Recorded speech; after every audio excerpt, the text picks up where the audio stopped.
Karma und Reinkarnation, das ist ein Hauptthema in der Anthroposophie. Und dieses Thema bringt eigentlich dasjenige, was im Altertum noch eine Selbstverständlichkeit war, in der modernen Zeit wieder zurück. Im Abendland, möchte ich sagen, denn im Morgenland war natürlich dieser Gedanke immer schon da.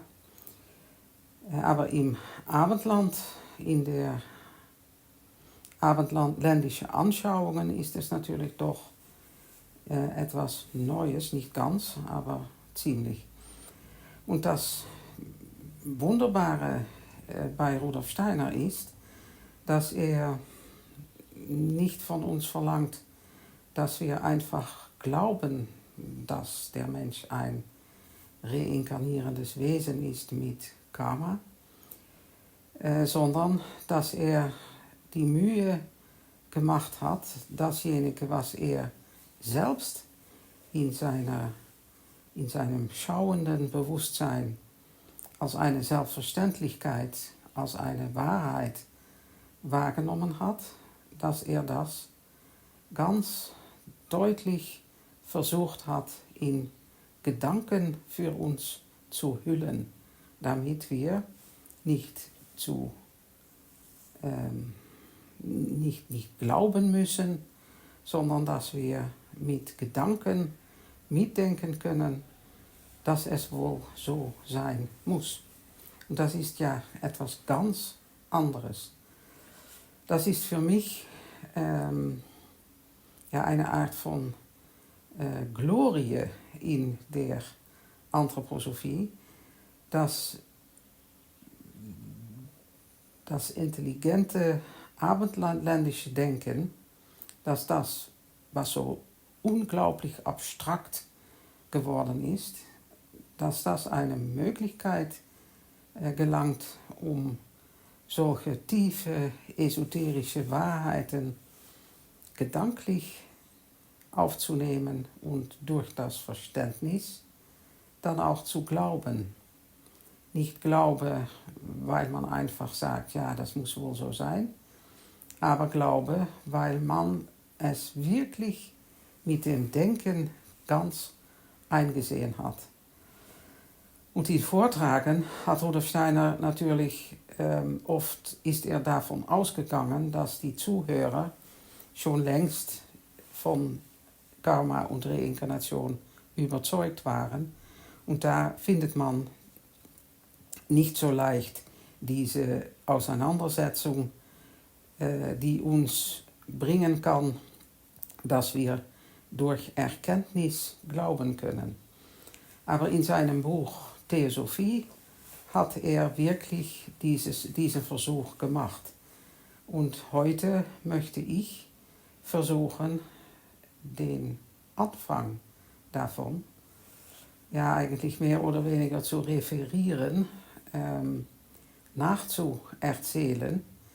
Und ich hoffe, dass wir dann im Verlauf der Zeit die ganze Auseinandersetzung Stück für Stück durchschauen können, obwohl ich wahrscheinlich nicht jedes Mal jetzt dieses Thema haben werde. Aber im Verlauf der Zeit stelle ich mir doch vor, dass wir zusammen bedenken können, dass es Karma und Reinkarnation gibt und dadurch, dass wir diese Einsicht gewinnen, dass wir dann auch einfach wissen, dass es so ist. Rudolf Steiner fängt an damit, uns daran zu erinnern, dass wir Sinneswahrnehmungen haben. Dass wir also, wenn wir in der Welt stehen, dass unsere Sinne uns allerlei Eindrücke geben und dass diese Sinneseindrücke immer in der Gegenwart sich abspielen. Wenn ich mich umdrehe und ich sehe die Rose nicht mehr, dann macht sie auf meine Sinne auch keine Eindrücke mehr. Und das ist etwas, was ich unglaublich wichtig finde, dass man sich das bewusst ist. Es scheint eine offene Tür, die da eingeschlagen wird. Aber das ist nicht so. Wir sind wahrnehmende Menschen, aber wer fragt sich, ob das bleibend ist, wenn ich eine Sinneswahrnehmung habe. Da sagt man, ja natürlich, denn ich erinnere mich all diese Dinge. Ja, aber das wird nicht gemeint. Es ist der wirkliche Sinneseindruck, den man hat, wenn man mit seinen Sinnen gegenüber etwas steht. Und dann kann man sagen, das gehört also wirklich zu dem Vergänglichen. Die Sinneswahrnehmungen, die sind nicht dauerhaft, die sind zeithaft. Und das gilt nur, wenn ich wirklich gegenüber einem Objekt stehe. Dagegenüber gibt es eine Möglichkeit, um Begriffe zu entwickeln. Ich könnte zum Beispiel die Rose näher kennenlernen wollen und manche Erkenntnisse sammeln. Das können natürlich äußerliche Erkenntnisse sein, dass man weiß, zu welcher Familie sie gehört und so weiter. Aber das können auch mehr spirituelle Erkenntnisse sein. Und so hat man dann ein ganz großes Bild im Begriff von der Rose. Und dieser ist dauerhaft. Nicht, weil ich diesen erinnern kann, aber ich weiß, der Begriff war schon immer da. Und ich habe die Möglichkeit als Mensch, um mich mit dem Begriff bekannt zu machen. Und dann habe ich den Begriff. Und ob ich nun vor einer Rose stehe oder nicht, der Begriff ist bleibend. Und auch wenn ich einmal gestorben sein werde, dann habe ich vielleicht diesen Begriff nicht in diesem Sinn, so wie ich ihn jetzt habe, aber der Begriff bleibt für andere bestehen.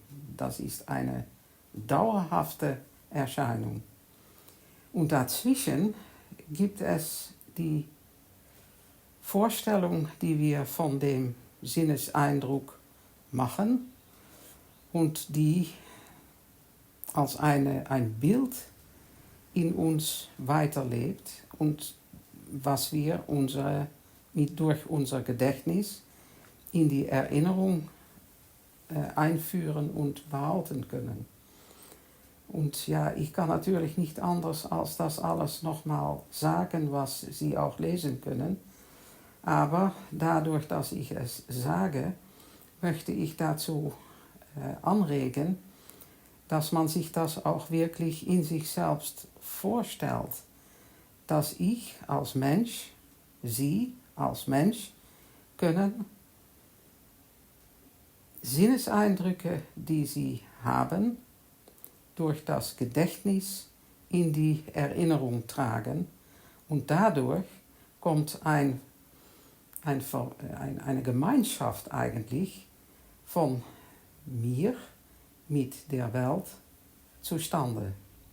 Wie mehr Vorstellungen ich in meiner Erinnerung eingetragen habe, wie stärker die Verwandtschaft, die Gemeinschaft mit der äußeren Welt ist. Und das ist doch wirklich etwas Wunderschönes. Ich bin nicht ein Apparat, das ohne etwas zu erleben in der Welt steht, aber ich nehme alles, was in der Welt ist, nehme ich in mir auf. Ich habe ein Gedächtnis, das macht es möglich, dass ich später irgendwann einmal dasjenige, was ich heute wahrgenommen habe, was mir heute überkommen ist, was ich erlebt habe, dass ich das viel später wiederum aus der Erinnerung zurückholen kann. Das ist eigentlich, wie wir als Menschen mit Außen und Innen leben. Und nun kommt etwas, was gar keine offene Tür ist. Man würde nicht auf die Idee kommen so leicht, um dies weiterzudenken in der umgekehrte Richtung. Und das ist, dass wir uns fragen, ja, ich bin nicht nur ein Gedankenmensch, ich bin auch ein Mensch der Tat. Ich tue auch allerlei. Und was ich tue, das bleibt nicht nur bei mir, sondern das ändert die Welt. Wenn ich den Garten hineingehe und ich sehe Pflanzen und die kommen später auf, dann ist meine Tätigkeit eine Tätigkeit gewesen, die die Welt geändert hat. Und so kann man seine Taten nachgehen. Die sind natürlich nicht nur mit den Händen, die sind auch mit dem Mund zum Beispiel. Man kann auch Dinge sagen, die man als eine Tat erleben muss. Und was ich sage, das wirkt auf andere Menschen oder Tiere oder vielleicht auch Pflanzen ein. Und durch dasjenige, was ich sage, ändert sich die Welt.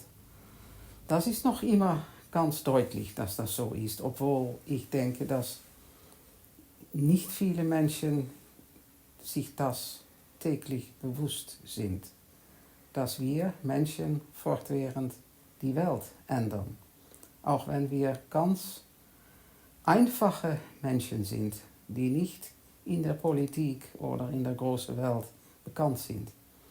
Alles, was ich tue, ändert die Welt. Und dann kommt diese nicht offene Tür, dann kommt dieser Gedanke von Rudolf Steiner, der uns zum Nachdenken aufruft, eine Frage eigentlich, die nicht so leicht zu beantworten ist.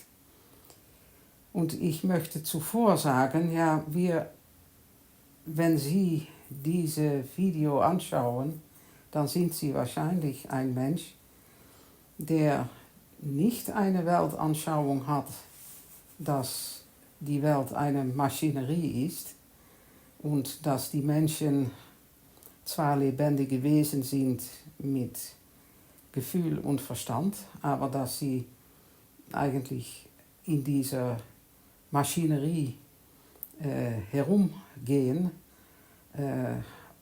ohne dass es die Welt etwas ausmacht, was ich in dieser Maschinerie tue. Man könnte sich vorstellen, dass wenn ich eine Waschmaschine habe, dass diese Maschine es nicht so viel ausmacht, wie ich ihn behandle, obwohl man sich das noch fragen kann. Aber eigentlich ist das ein Apparat, was gleichgültig ist. Aber im übrigen Welt gibt es natürlich vieles, wovon man doch ahnt, dass es auch etwas Lebendiges ist. Zum Beispiel die Sternen, die Planeten, die Atmosphäre, die Wetterverhältnisse. Ist das alles nur Physik oder können wir uns vorstellen, dass auch das ein lebendiges Wesen ist? Wenn wir uns das vorstellen können, dann wird die nächste Frage eine sehr interessante. Und das ist,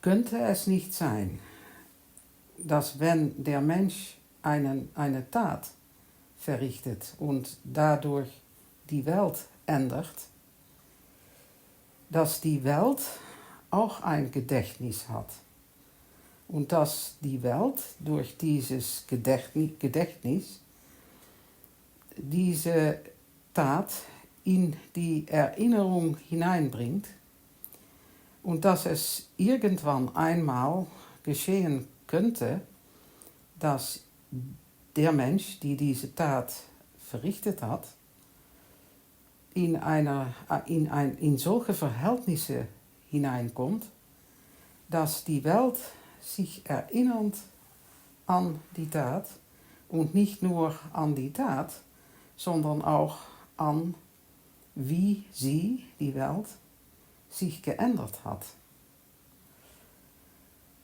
Ja, ich finde das man darf nicht sagen genial, es ist viel mehr als genial, ein Weiterdenken von demjenigen, was der Mensch als Wesen ist, als Erkenntnis und Tatwesen ist, ein Weiterdenken davon mit Bezug auf die Welt.